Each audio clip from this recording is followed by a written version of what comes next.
যে রাসূল সাল্লাল্লাহু আলাইহি ওয়াসাল্লাম যে হাত তুলে দোয়া করলেন কবরস্থানে গিয়ে, তো নবী রাসূল বাদ দিয়ে পৃথিবীতে সবচেয়ে দামি মানুষ আবু বকর সিদ্দিক রাদিয়াল্লাহু তাআলা ওনাকে নিয়ে গেলেন না কেন? আল্লাহ রাসূল বিছানা থেকে উঠে যান কোথায়? কোনো স্ত্রীর কাছে যান নাকি? এইটা আমি পরীক্ষা করব, সেজন্য আমি ভান করে ঘুমিয়ে আছি। তখন আয়েশা রাদিয়াল্লাহু তাআলা বলছেন, আমি তো মিথ্যা কথা বলে জিবরাইল বলে দিবে।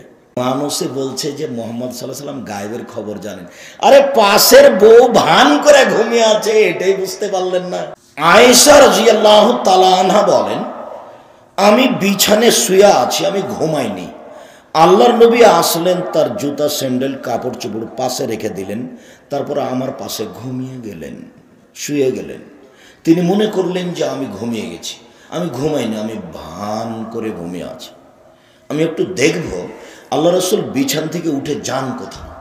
কোনো স্ত্রীর কাছে যান নাকি? এইটা আমি পরীক্ষা করব, সেজন্য আমি ভান করে ঘুমিয়ে আছি। তিনি আমার পাশে শুয়ে গেলেন, কিছুক্ষণ থাকলেন, ধীরে উঠলেন। তিনি বুঝেছেন যে আমি ঘুমিয়ে গেছি। ধীরে উঠলেন, জুতা স্যান্ডেল নিলেন, ধীরে দরজাটা বন্ধ করলেন, বাহির থেকে খুলে আবার বন্ধ করে চলে গেলেন।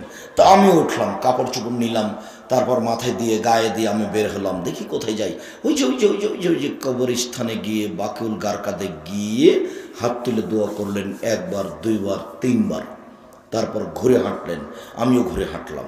জোরে হাঁটলেন, আমিও জোরে হাঁটলাম। দৌড়ালেন, আমিও দৌড়ালাম। আমি আগে বিছানায় চলে এসেছি। আমার পাশে এসে বলছেন, কি খবর আয়েশা, মোটা শ্বাস কেন? তখন আয়েশা রাদিয়াল্লাহু তাআলা বলছেন, আমি তো মিথ্যা কথা বলে জিবরাইল বলে দিবে। আসলে আপনাকে পরীক্ষা করছিলাম, আপনি যান কোথায়। তো দৌড়িয়ে এসেছে, তো আমি মনে করলাম যে আপনি কোনো স্ত্রীর কাছে যান নাকি সেইটা।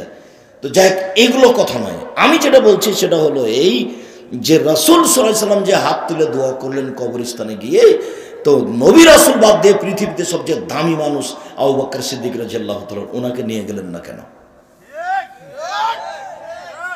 পৃথিবীতে দ্বিতীয় মহামানব, যিনি রাস্তায় হাঁটলে শয়তানের রাস্তা দিয়ে হাঁটে না, কে? উমর রাদিয়াল্লাহু তাআলা। ওনাকে নিয়ে গেলেন না? তো পৃথিবীর সবচেয়ে দামি মহিলা, বউ, স্ত্রী, তাকে একটু বলেও গেলেন না, তাকে ঘুমিয়ে রেখে গেলেন। আর একটা অবাক কথা, মানুষে বলছে যে মুহাম্মদ সাল্লাল্লাহু আলাইহি ওয়াসাল্লাম গায়েবের খবর জানেন। আরে পাশের বউ ভান করে ঘুমিয়ে আছে, এটাই বুঝতে পারলেন না? গায়েবী খবর জানেন। হাদিস তো বুখারী মুসলিম। মানুষ ধোঁকাবাজ হলে কি এমনই ধোঁকাবাজ হতে হয় ধর্মের নামে? মুহাম্মদ সাল্লাল্লাহু আলাইহি ওয়াসাল্লাম পাশের বউ ঘুমিয়ে আছেন ভান করে, বুঝেন না নাকি কথা? উনি নিজে বলছেন যে আমি ভান করে ঘুমিয়ে আছি। আমি তো ঘুমাইনি, আমি দেখি যে উনি যান কোথায়, দেখি কি করেন। আমি ভান করে ঘুমিয়ে আছি। বউ ভান করে ঘুমিয়ে আছেন, এটা তিনি বুঝতে পারলেন না, আর তিনি গায়েবের খবর জানেন। হুঁচলামি কথা বললি কি এইভাবে বলতেন?